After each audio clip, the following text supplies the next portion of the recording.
tara na, samahan niyo ako dito. Ako ngayon sa labas ng bahay namin upang subukan kong papaliparin for the first time ang drone.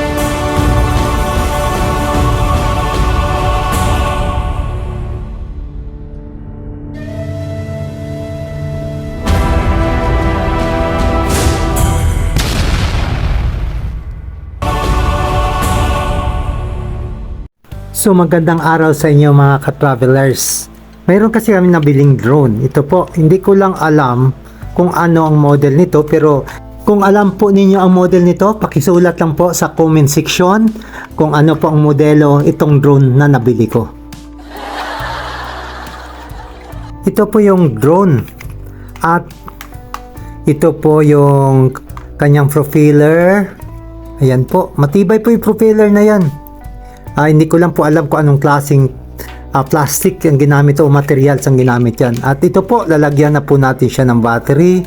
Yung battery pala po, sinacharge ko yan may higit isang oras, 1 hour and 15 minutes. Hindi ko alam kung ilang minutes po itong magagamit. At yan po ang kanyang remote control.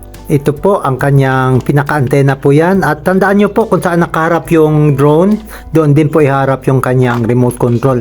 So so guys, yan po ang mga button. Hindi po ako magbibigay ng tips. Sabi ko nga, first time ko pong magpapalipad ng drone. Ayun po, atin lang po idiin na matagal yung kanyang power. At ayun, gumagana po ang drone natin. At ayan po, subukan po natin ito kung ikakalibrate natin. Ayan po yung kanyang, ayan, gumagana po siya. At hindi natin pwede itong paliparin. Yan po ang kanyang mga button. At hindi ko po masasabi kung paano dahil first time ko nga po at ito po ay pinanood ko sa YouTube yung mga tip na ibinigay sa atin. So ayan po, gumagana siya at subukan natin itong papaliparin doon sa labas ng ating bahay. O pala mga travelers, wag po natin subukan paliparin dito sa loob ng bahay at kung baguhan tayo baka po ako anong ating masasagasaan sa loob ng ating bahay.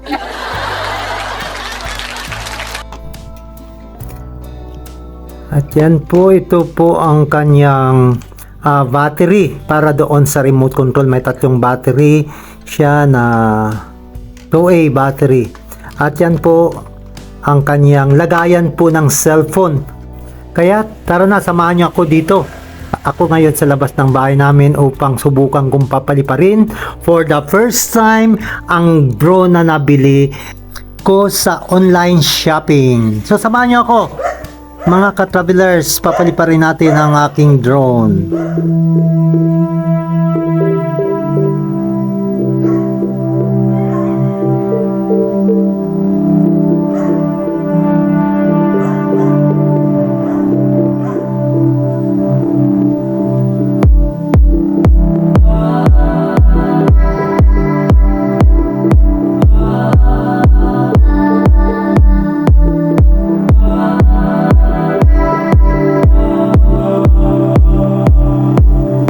Ayan po, dahil baguhan ako at nahilo ang drone sa akin, hinabol ako ng drone.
Thank you.